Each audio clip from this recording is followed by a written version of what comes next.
Now, I'm going to tell you about this Boro lad. He's a proper top bloke. I've been speaking to him early on. He's a Middlesbrough fan and a content creator called Ollyhud. And essentially, what he does over on his TikTok page, his Instagram, his YouTube accounts, is he collects Boro shirts from all generations, memorabilia, absolutely everything. But he's built up a real massive following while doing it. And now 70,000 flans later, he doesn't hide anything. Like, he absolutely loves it. He travelled to Germany earlier on this week to watch England draw with Denmark, which was a little bit disappointing, let's face facts, in the Euros. Obviously, I had to start off by asking him out about the match. Right, Ollie, let's get this out the way. How was the England-Denmark game? Oh, mate, it was... you watched it. The game itself obviously didn't go as expected, but from a fan's point of view, just being out there, it was a crazy 24 hours. I was sort of out there and back within 27 hours or something. I got picked up at 4 a.m. to King's Cross on the Eurostar Brussels, down to Frankfurt, but that atmosphere was just ridiculous. It was so good. One of the best games I've ever done, to be fair. Is it the first time you've been abroad for a match? Not for a match. I've done Boro, like UEFA Cup final and stuff like that. But in terms of England, I think it might be. Yeah, I did the Euros in 2020. But in terms of England, it is the first one I did away. Yeah. Wow.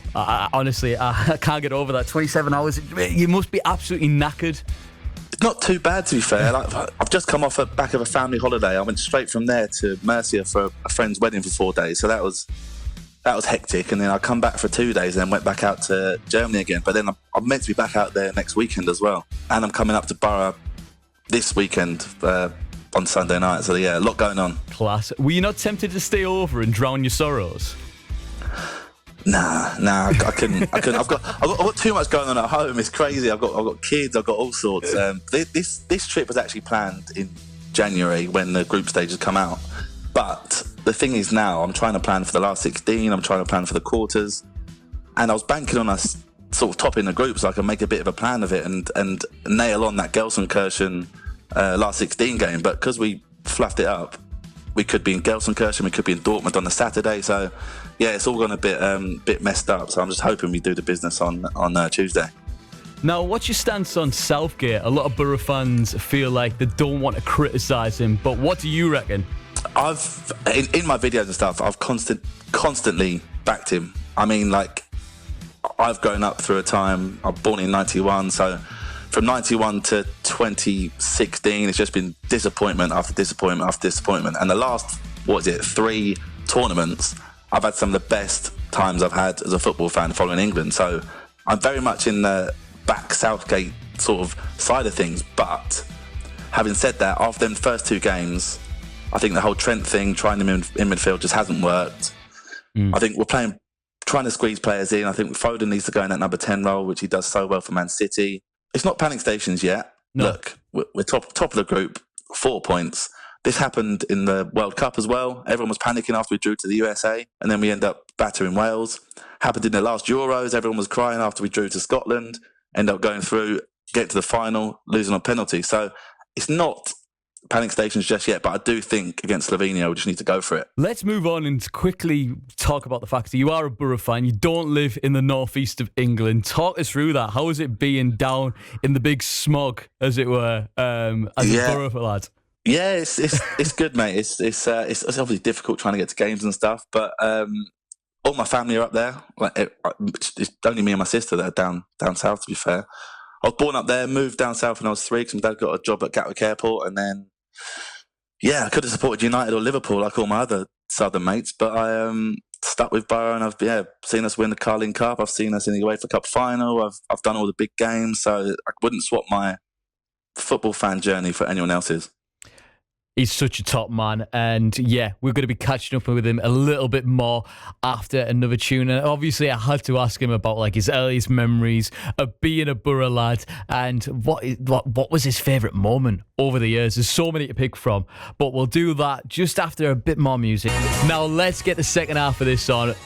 Boro super fan, Ollyhud. He went over to Germany the other week to watch England's game against Denmark. It wasn't the best result, but it is what it is. Ollie is an absolute football super fan, though. He's got over 70,000 followers on TikTok. And he doesn't hide his allegiances to the Boro in his videos. He really is one of our own, even though he's living down in the big smog now, down in London. But when I caught up with him a bit earlier on, we talked about Boro, obviously, and I had to ask him what his favourite moment he's seen so far from the lads on the pitch. We've had loads, to be fair. That's what I mean. As a fan, we're lucky. We've had good owners. We've had good moments on the pitch. We've had superstars. Like when I first started supporting Boro, my first kit I think was a 95, 96 season, the first season at Riverside. But that's obviously when we got Janino in. Next season we had Ravanelli. Emerson was a favourite of mine growing up. So my granddad's still got notepads where I've written down all the songs. I've gone to the games and I've written down all the songs from the games that I've been to. But in terms of a favourite moment, yeah, probably the Carling Cup. Yeah. Beating City 8-1, I was there. That was quality as well. That just didn't seem real. You know what? That was one of my first ever Boro games. That we went for a school trip and you couldn't make it up. What a game to go to! Yeah, I bet everyone was hooked. But also, you've got a lot of other stuff going on as well, including the fact you filmed for the official Boro page as well with the one and only Stewie Downing earlier this year. What was that like? Oh, a dream come true, to be honest, mate. Like, one of my goals when I started doing all this media-y type thing, one of the things I wanted to do was do stuff with Boro and also do stuff with England or follow England away and do stuff like that, which I'm doing right now for the Euros. But yeah, in terms of the club reaching out to me and getting to do that, it was more of an honour, to be fair. Like, growing up, Stewie, absolute hero of mine, wonder of a left foot. And it was great to talk to him, and he was quality as well. Like, it's always a bit nervy doing these things because you never know. I've interviewed loads of people in the past, but you never know what they're going to be like. Are they going to be up for it? Can they be bothered to be there? But no, Stewie was quality, really, really good. And some of the shirts as well that the Boro Shirt Museum sorted out still had like the stains on them from the games in the UEFA Cup and stuff from 06. So yeah, quality. Was that one of them pinch me moments where you had to sort of step back and sort of absorb what you are about to do? Yeah, 100%. And it made it a bit weirder that before that, I think Zenden had walked in, Southgate had walked in.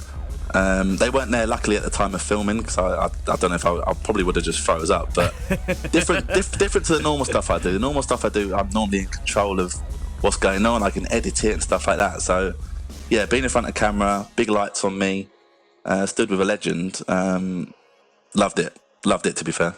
You've got over 70k followers on TikTok at the moment, obviously, and you've got a YouTube account as well. Is this what you see yourself doing for the rest of your life now? I'd love to, mate, to be honest. Like, right now, I've got a full-time job. I've got my football accounts. I've got Instagram as well, it's pretty big. Similar type of thing. But then I've also got a dad account, like a parenting one, which has it got even more. So I've got that.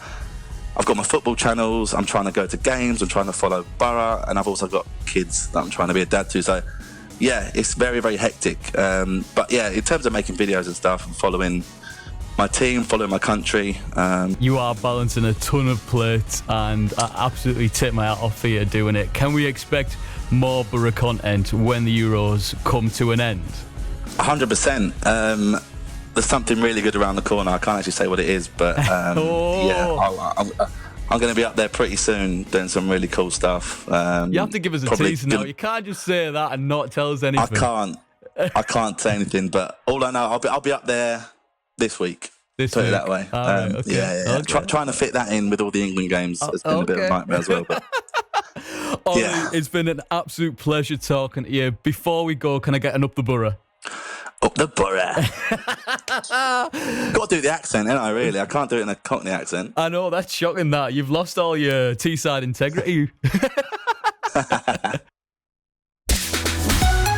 BBC Radio Tees. He's an absolute top bloke, Ollie Huddlestone there, who is go and check him out on TikTok. YouTube, Instagram. Just type his name in. You'll see all the stuff he's been doing over the years.